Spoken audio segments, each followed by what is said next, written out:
Let's see Matt Armstrong at the final level, the monster level, the Bugatti level. Honestly, I thought it was impossible to film a full Bugatti Chiron repair series on YouTube, but it happened, and in an impressive way. So let's look at the challenge and the epic repair story of a 2021 Bugatti Chiron Pur Sport. First, make sure you're subscribed. Now let's introduce the hyper ultimate German-French Bugatti Chiron. Before we begin, let's take a quick look at the owner of the car. He's an American guy named Alex who lives in Miami. He works as a Forex trader. In my opinion, and quite clearly, he's either a fraud or pretending to have success that isn't real. The reality is he rents most of his possessions and lifestyle, and that's very easy to do in Miami. But that still doesn't mean he isn't making millions. He has a famous moment where he bet that someone would run onto the Super Bowl field, and he ran onto the field himself to win the bet. One of his cars, a Corvette, burned completely while he focused on filming himself pretending not to care about material things, saying he could make multiples of its value through trading. This personality type is very common on YouTube, but he's one of the most successful examples in his category. For example, there was someone similar a few months ago who lied and claimed he bought a Koenigsegg Regera at 23 years old. So yes, exaggeration and fake flexing are common here. Anyway, this beautiful and dangerous Bugatti crashed in July last year, 2025. The insurance process took 6 to 7 months.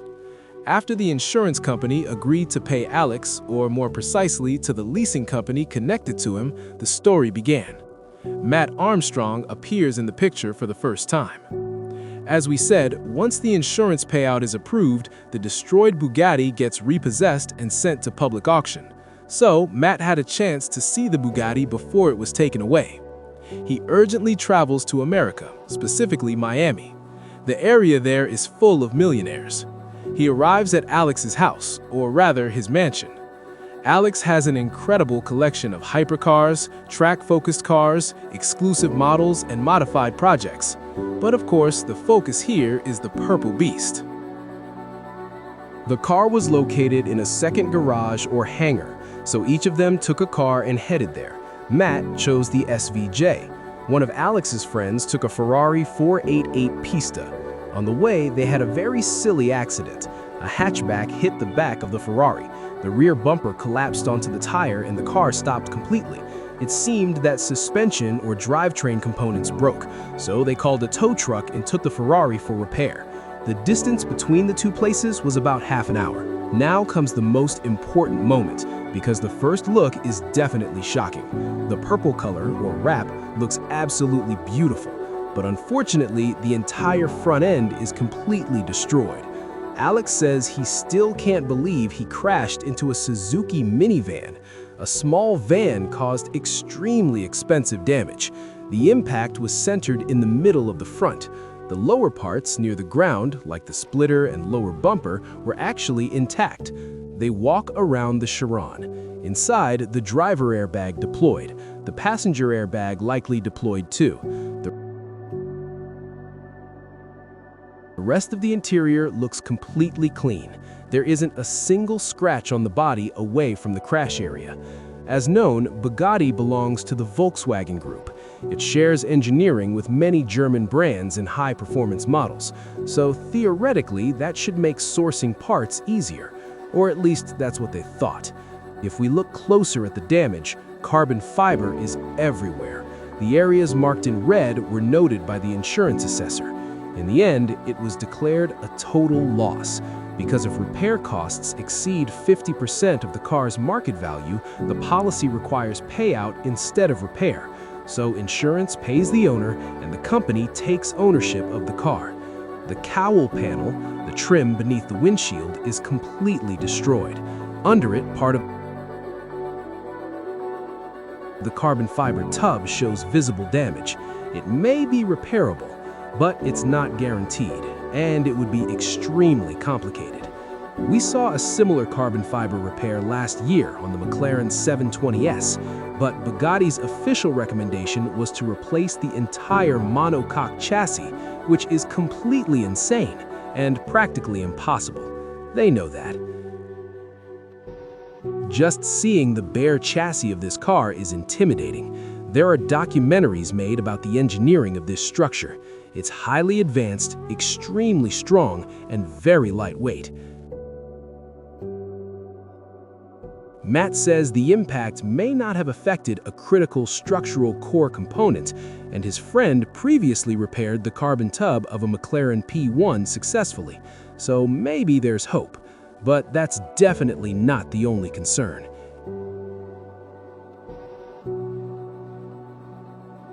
Even the windshield wipers are made of carbon fiber.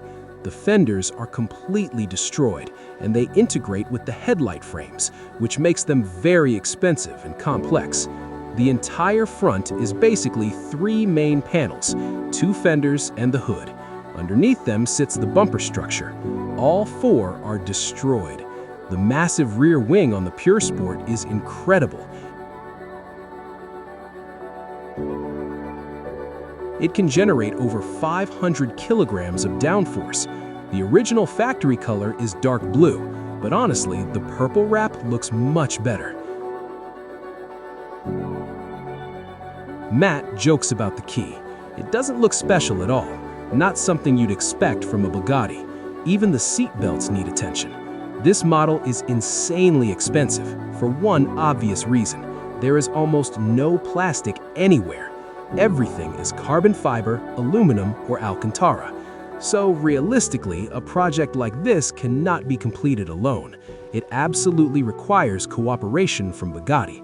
Matt calls the Bugatti dealership. He asks 2 things. First, delivery time for parts. Second, pricing. And that's when the shock hits.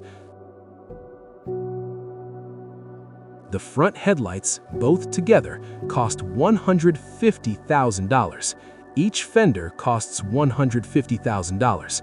The hood costs $50,000. The iconic front grille costs $800,000. The numbers are astronomical, and at this point, the only reasonable reaction is to laugh.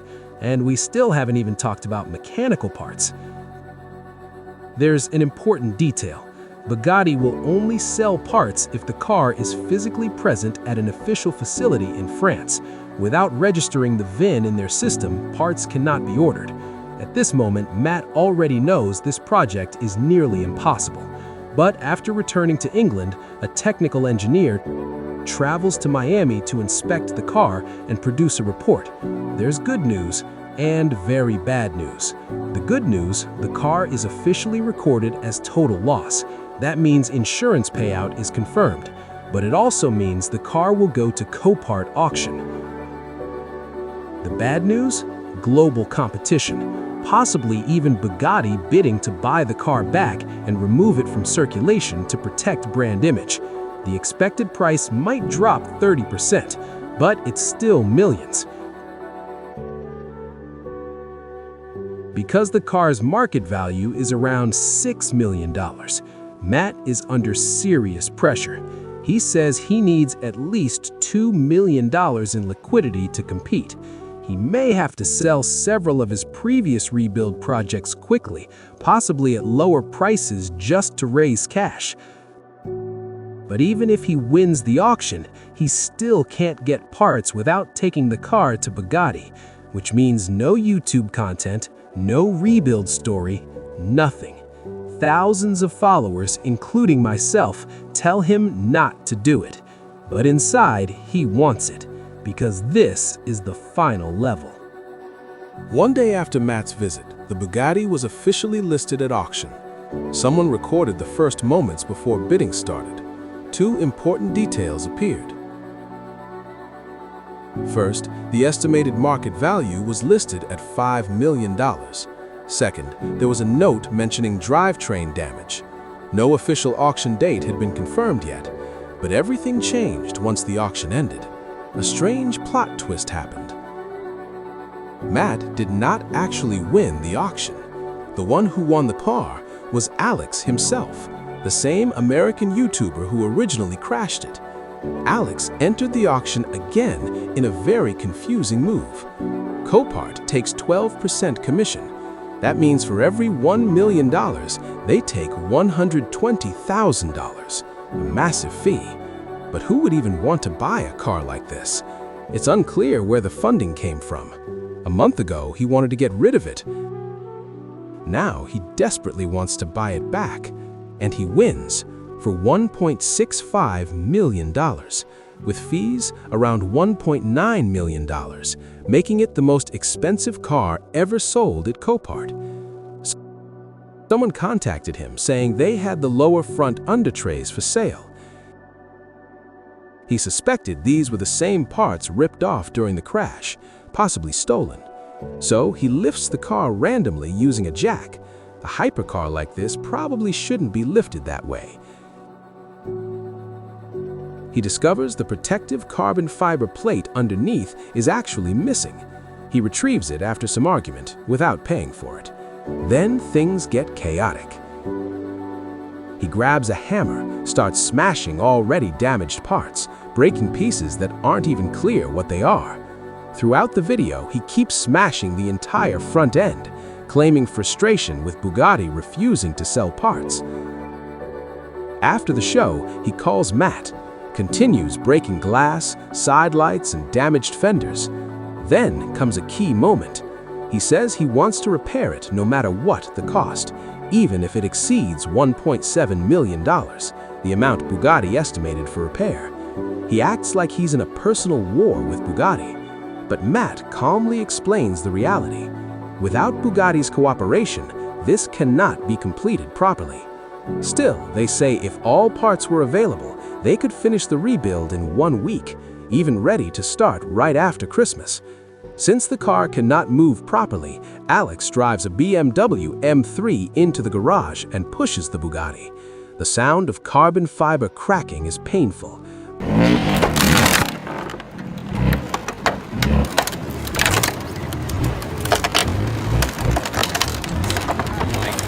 But it was already damaged. During those days, multiple people visited the car, including Jake Paul's friend. They rev the car and even bump into another Beetle nearby.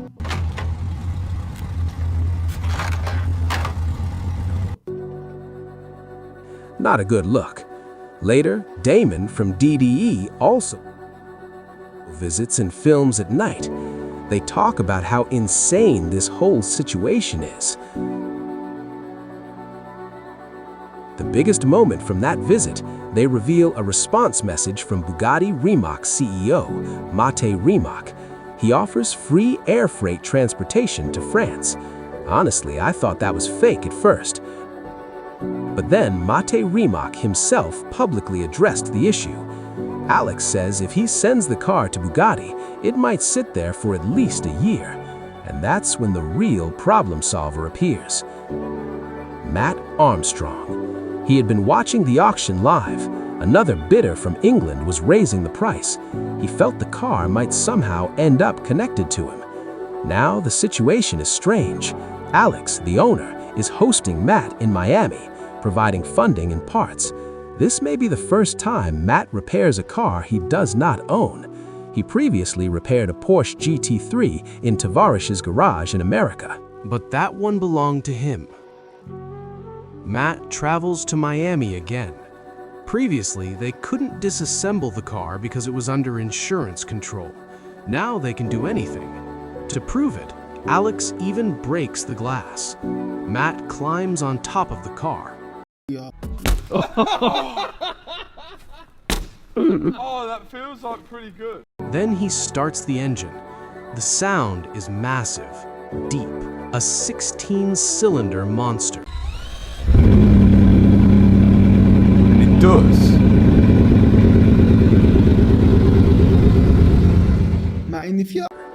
Even though multiple radiators are destroyed, the engine runs briefly.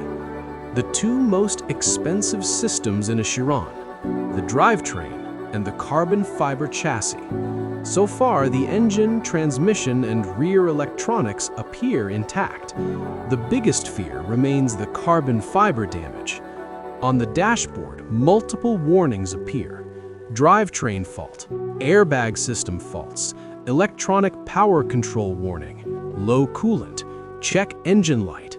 The engine sounds unstable, possibly misfiring, meaning one or more cylinders are not firing properly. Seeing a Chiron move in this condition is surreal. They tow it to the workshop. It looks like a wounded beast. While loading it, the wheel scrapes the metal ramp. Imagine seeing a lifted pickup truck towing a crashed Bugatti. They arrive at the repair shop. The floor looks like epoxy, almost like a toy showroom. First step, computer diagnostics. The software successfully identifies the car. Transmission error codes cannot be cleared, likely an electrical or mechanical issue. Seatbelts are locked, knee airbags deployed. He starts the engine again. A plane passes overhead during filming, but for now, no clear sign of catastrophic engine failure.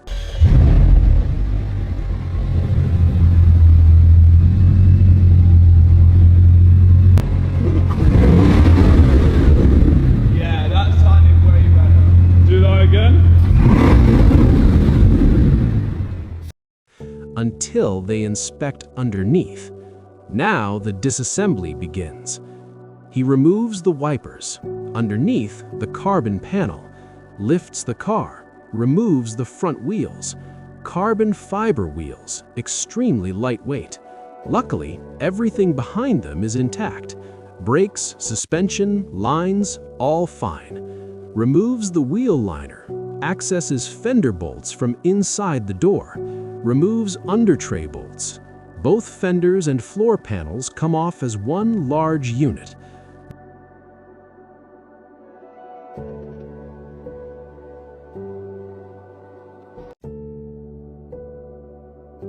The front is now completely exposed. Next goal, access the aluminum structure behind the grille. He disconnects wiring, removes the black carbon frame, disconnects cooling lines, removes AC condensers. Behind them are oil coolers. The Chiron has 10 radiators total, necessary for a 16-cylinder quad-turbo engine producing 1,600 horsepower. One radiator comes out with its fan. Each part is inspected. If reusable, it goes aside. A large radiator support is bent. Another cooler looks exploded at the connection point. 4 radiators confirmed destroyed. The front structure is now fully exposed. The chassis arm likely needs replacement. He admits the repair will never be factory perfect. He measures both sides.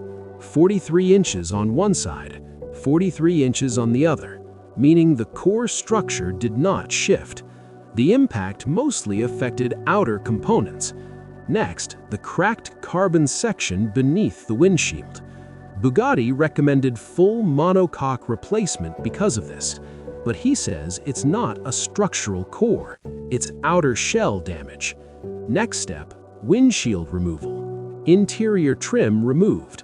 Uses a wire tool to cut adhesive, successfully removes it. He visits a nearby Bugatti dealership in Miami, requests a new windshield. He believes there's no logical reason to refuse selling glass. The answer: no parts available.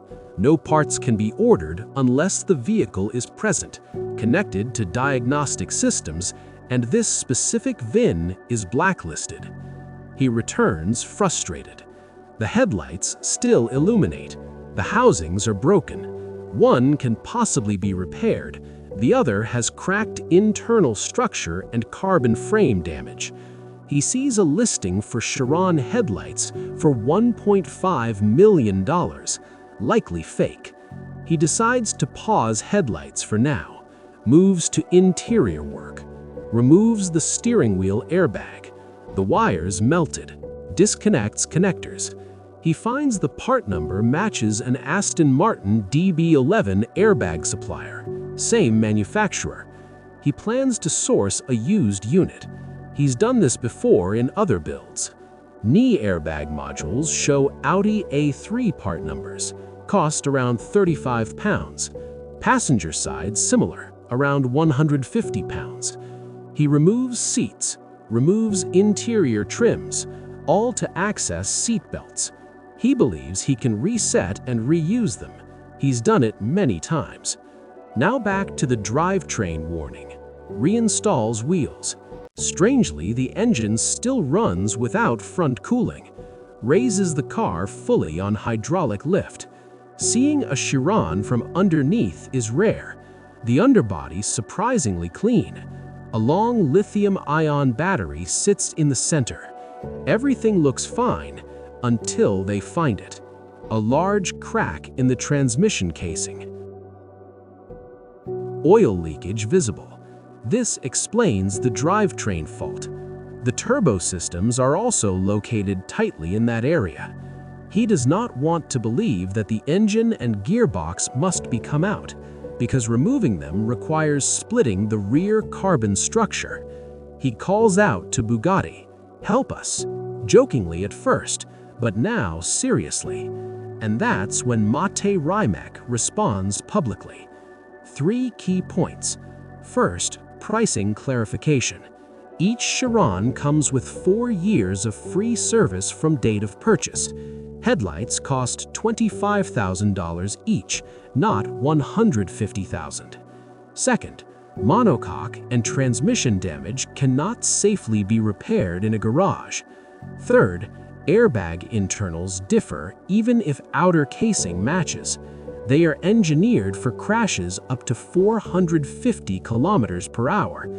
Restitching steering wheel leather incorrectly can compromise safety. Removing drivetrain requires splitting the carbon chassis.